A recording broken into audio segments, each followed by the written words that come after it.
So I did an episode yesterday about how I had my account is on hold with rideshare. So I got up today and I started yesterday I was filling out applications and I filled out one for an Amazon Flex driver and I said, okay, whatever, just whatever I can get to have a paycheck is a paycheck. It is what it is. I don't really need that much. So I said, okay, cool. So today I got a call.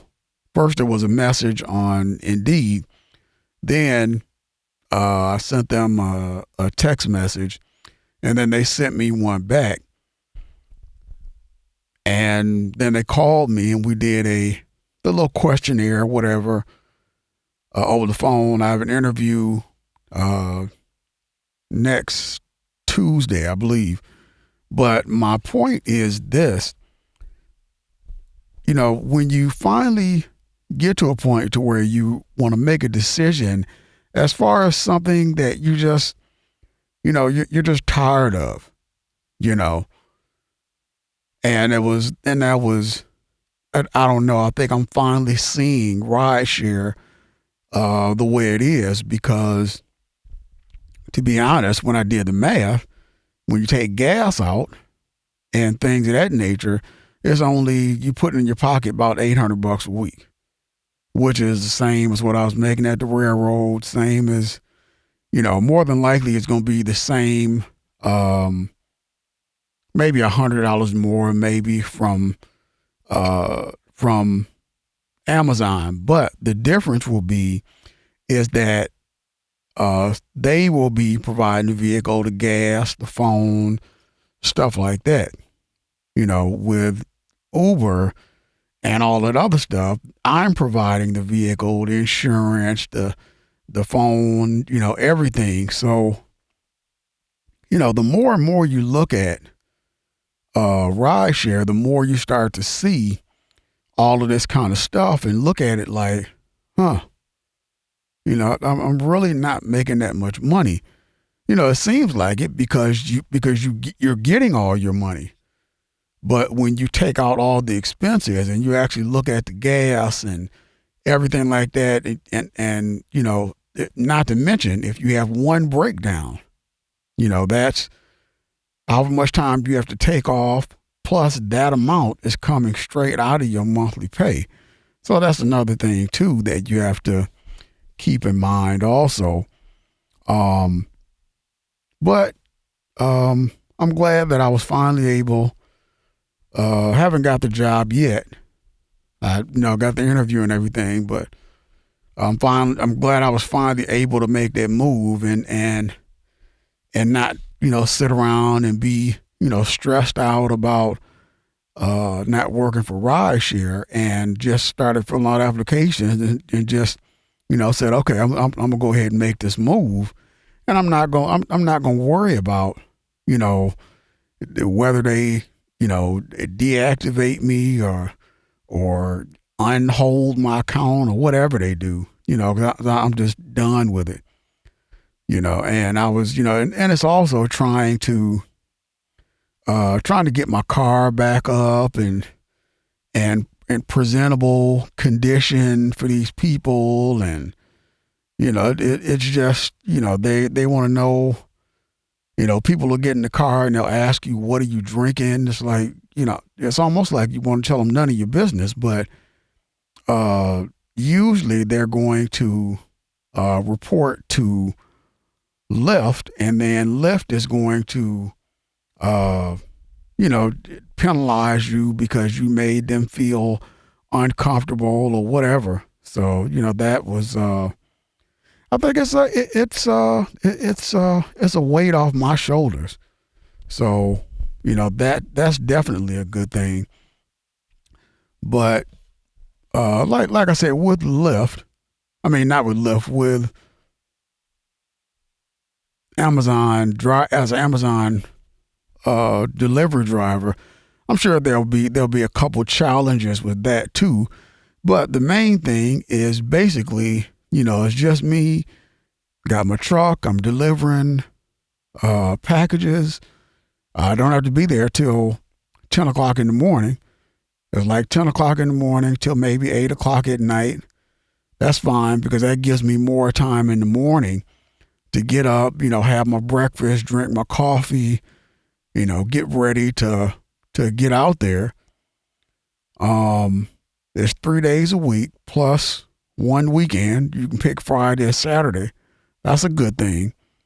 And it's just, to me right now, it just seems unbeatable, So, this week I'm just taking a week off, just relax and, work, ride right into that Tuesday till I go to my interview. And in the meantime, I'll just I'll keep working on my podcast and doing episodes and getting those knocked out. And that's the thing, I'm just, I'm kind of over the ride share deal, and I just want to move on. I've done ride share for probably about I think it's been about 5 or 6 years. Because I was working for for Uber, and same thing with them. The people complain and whatever to get free rides and all kinds of stuff. So I got deactivated from them. And then I said, okay, I'll go to Lyft. And I worked for them for a while, thinking that, and also naive that, to the fact that thinking Lyft was going to be better. Lyft, it was better at first, but then, it's still the same process. You have 100% risk, and they take, all of your money almost. I think I made $135,000 last year, and after expenses, I think I had about $30,000. And I was like, it has its benefits in some ways, but to make 135 and you only end up with 30 or like 33 is ridiculous. That is just completely ridiculous. But one way you look at it is, it's freedom and everything, but when you actually, dissect the whole thing, it's like, okay, I'm getting up at 4 o'clock in the morning. I'm out there till 4 in the afternoon. I get home. I have maybe 2 hours to eat, TV, work on my podcast, yada, yada, yada, exercise. And then it's off to bed. That's 5 days a week. And then I got my weekend, which is 1 day, but it's 2 days, but it's like Saturday is good, but Sunday you got to go to bed to make sure you get up for Monday to go to work. So with Amazon, I'm just saying it seems like, I'm not sure if it's going to be better or not, but it seems like it's going to be better because I don't have to be there till 10. I have to work until I don't get off until like 8, but I don't have to be there until 10. So therefore, it just depends. When I go to bed, I'll just have to make sure, at the least, I can get 8 hours of sleep, in which I probably won't sleep that long. But, even if when I get home, if I go to bed at 11, get up at 7, that's still enough time for me to get up, make my breakfast, sit down, watch TV,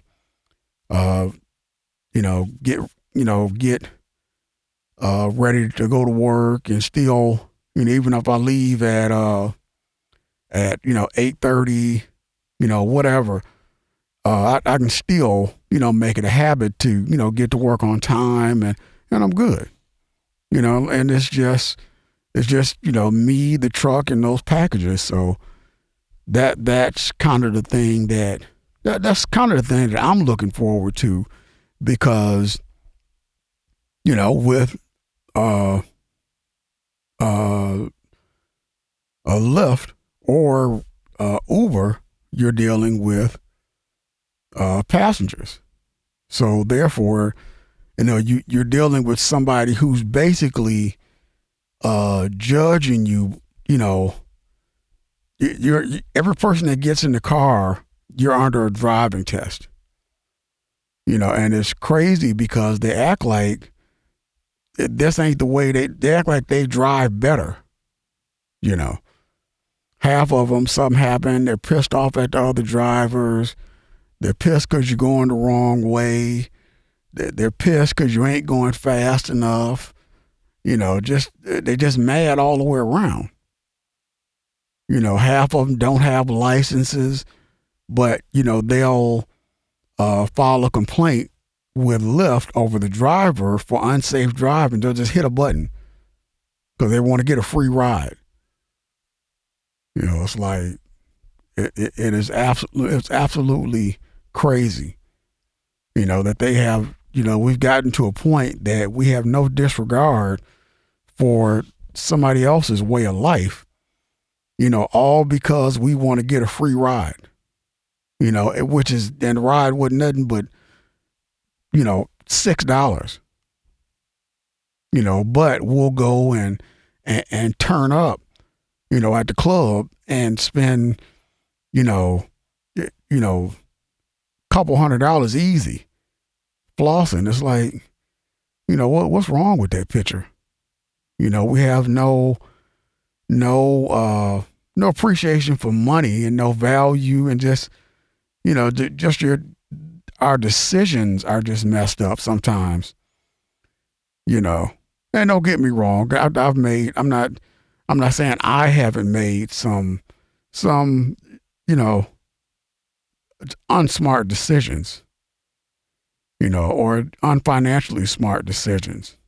But I've grown and I've matured and, now I'm looking at things like, maybe I didn't need that, or maybe I shouldn't do that, or maybe, I'll choose to do this because this seems to make more sense. So I'm glad that I'm past that hump to where, I don't, I'm at a point where I just don't need to impress anybody or prove anything to anybody. I am who I am. You like it, you like it. If you don't, you don't.